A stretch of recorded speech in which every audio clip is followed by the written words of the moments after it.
Hola amigos de Factores de Poder. La crisis político-militar en Venezuela se agudiza a cada hora.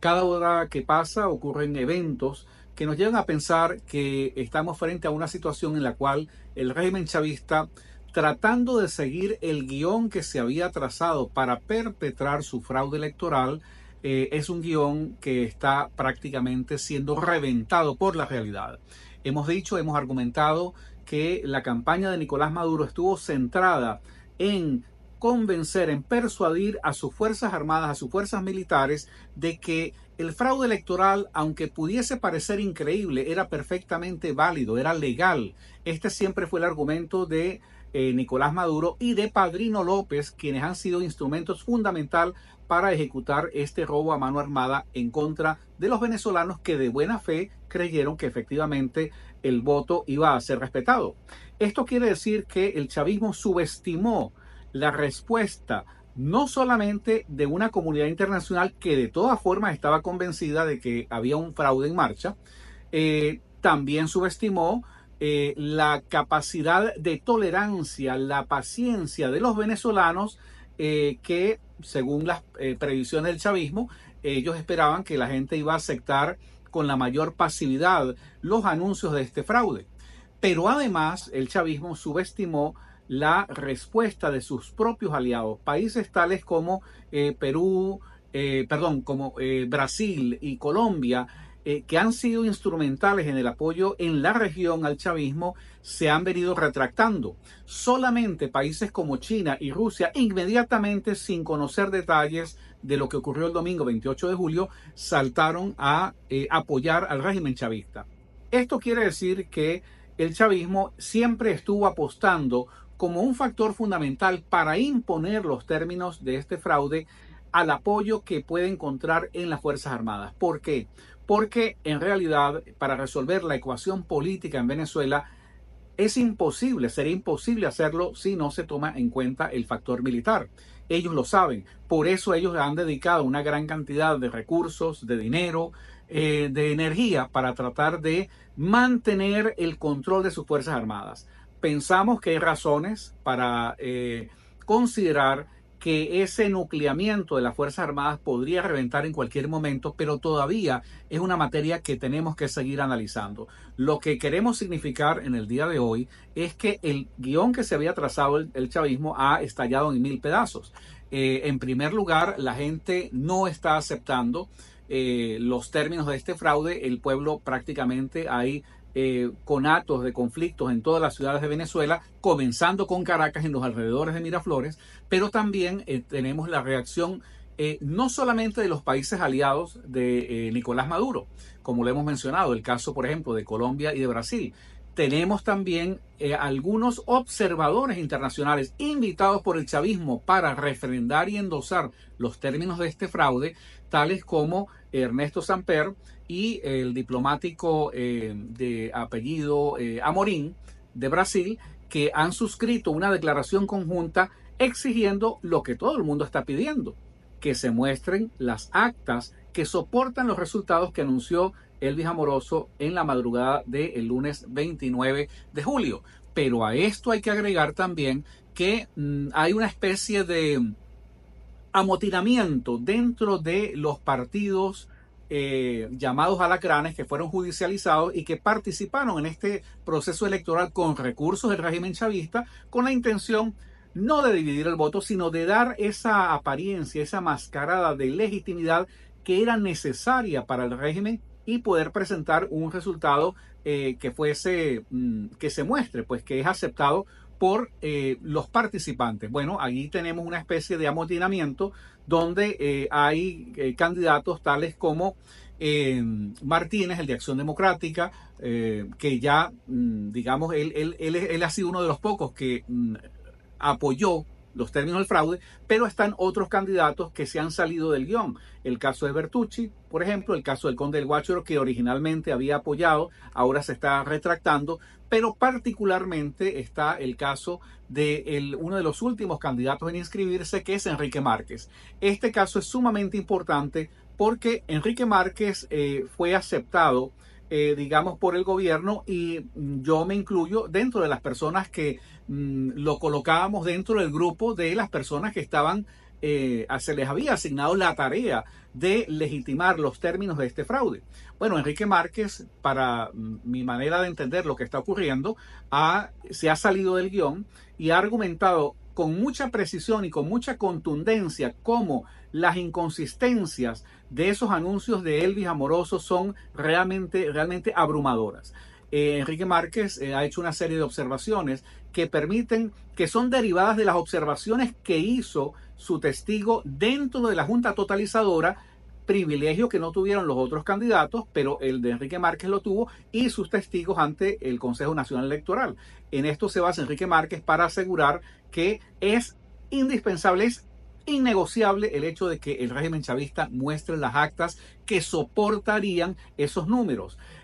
Cuando se habla de las actas es importante aclarar que, si bien es cierto, los diferentes testigos que tuvo la oposición en las mesas, ellos tienen una copia de esas actas, parece ser, según lo que ha anunciado Edmundo González y María Corina Machado, tienen un 70% de estas actas, suficiente para acreditar la victoria de Edmundo González, pero las actas que se están pidiendo son justamente las que habrían sido emitidas, transmitidas electrónicamente a la sala de totalización. ¿Por qué estas actas tienen que ser mostradas? Porque deberían coincidir para dar fe de lo que ocurrió el día de la elección con las actas que están en manos de los partidos políticos. Estas son las que no quiere enseñar el régimen chavista, que se ha dado a la tarea pues de emprender un trabajo que les permita destruir la prueba física de este fraude. Lo que más nos preocupa en el día de hoy es que así como algunas personas pensaban que el chavismo no podía cruzar la luz roja, no se iba a pasar de la raya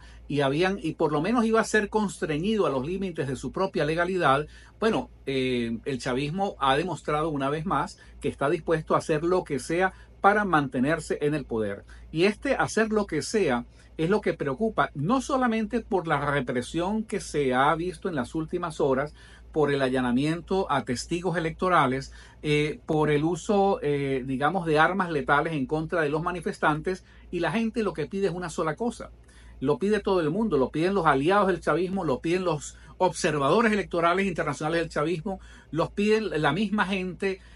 falta que lo pidan los militares. Esa será otra discusión es un análisis que tendremos que hacer en lo que tengamos un poco más de elementos, porque no sabemos qué es lo que está pasando allí en detalle en la Fuerza Armada. Pero lo que sí sabemos es que nadie quiere ser asociado a lo que significa el asalto a mano armada de estas elecciones del 28 de julio por parte del chavismo. Lo que más nos preocupa es que en esa intención de hacer lo que les dé la gana, porque ellos sienten que no hay ningún mecanismo institucional dentro de Venezuela que les pueda poner un freno, se comienza a manejar la posibilidad de que el chavismo pueda no solamente detener a María Corina Machado y a Edmundo González para utilizarlos como piezas de canje en alguna negociación, en algún esquema internacional, pero lo que nos parece más grave es que se han tomado acciones concretas para tratar de tomar por asalto la sede de la Embajada de Argentina. Ya ustedes saben que en las últimas horas el régimen chavista le ha expulsado pues a los diplomáticos de los países, Argentina por supuesto, Chile, Costa Rica, Perú, Panamá, República Dominicana, Paraguay. Les han pedido pues al personal diplomático y administrativo que abandonen el territorio venezolano. Y esto lo hace el chavismo no por casualidad, sino porque existe una intención de tomar por asalto la sede, el local, el edificio donde opera la Embajada de Argentina en Caracas, para detener a los venezolanos, a los ciudadanos, a la gente vinculada a María Corina Machado y al Partido 20 Venezuela, que están refugiados allí, amparados en el derecho internacional del asilo político. Esto es un derecho que es universalmente aceptado. Venezuela no podría salirse del cumplimiento de esta obligación de garantizar la institución del asilo político sin pretender que no existan consecuencias. Y esto es lo que nos parece que comienza a tomar unas características sumamente graves. Acá estamos frente a un régimen criminal que no ha dudado en linchar moralmente y físicamente a cualquier persona que intente, digamos, contrarrestarlo, combatirlo o que intente enfrentarlo. Esto ha costado cientos de miles de vidas humanas, de gente que ha ido a la calle de buena fe, de gente que fue a votar de buena fe. Y esto es lo que nos lleva a pensar de que efectivamente es altamente probable de que en las próximas horas o en los próximos días el chavismo esté a punto de ejecutar esta innoble, esta inaceptable acción. Algunas personas han preguntado en redes sociales qué debería hacer Argentina. Y yo no dudaría en responder que la República de Argentina debe instruir a sus funcionarios para que no abandonen la sede de la embajada, porque en el momento que esto ocurra, los venezolanos que se están refugiando allí van a quedar prácticamente completamente desprotegidos, y es lo que el gobierno está esperando justamente para detenerlos. Esto significa que abandonar la sede, como lo ha pedido, como lo ha exigido el gobierno de Venezuela, traería como una consecuencia una violación al derecho político, al derecho internacional del asilo de las personas que están allí. De manera que Argentina debe tomar una decisión, pero esto no significa nada para el régimen chavista. No podemos dudar por un minuto de que estamos frente a una cúpula político-militar que está dispuesta a cruzar, a violar todas las leyes, inclusive las propias, y que está dispuesta a cruzar todas las líneas de la sensatez y del sentido común. Ante una eventualidad, ante una posibilidad altamente probable que el régimen chavista decida tomar por asalto la sede física de la Embajada de Argentina, nos parece que esto replantea una vez más en condiciones completamente diferentes la tesis de la intervención militar internacional en Venezuela. ¿Por qué? Porque se están violando muchas condiciones, muchos convenios de tipo internacional, se están violando los derechos humanos de los venezolanos, pero además porque políticamente o desde el punto de vista geopolítico, el régimen que gobierna Venezuela se ha convertido en un grave problema en la región, no solamente para los Estados Unidos. Es un problema para Colombia, es un problema para Brasil, países que quisieran ayudar más al régimen venezolano, pero es un régimen que realmente desprestigia los esfuerzos políticos internos que puedan emprender tanto Lula como Petro. E igualmente, el régimen de Venezuela ha demostrado una extraordinaria capacidad de emprender acciones audaces, como esta última operación que se hizo dentro del territorio chileno, que dejó como resultado el asesinato del teniente Ojeda. Hay el convencimiento en la dirigencia política, en los sectores diplomáticos en la región, en Sudamérica, que el régimen chavista es un régimen que es absolutamente inconveniente, ya no solo para los venezolanos, sino para el resto de los países que quisieran tener una situación con más estabilidad y con menos intervención de otros países tales como China y como Rusia. Ante esto, creemos que es altamente probable que una acción audaz de esta naturaleza podría replantear el tema de la intervención militar internacional, ya no en una coalición encabezada por los Estados Unidos, pero que seguramente podría tener el aval militar.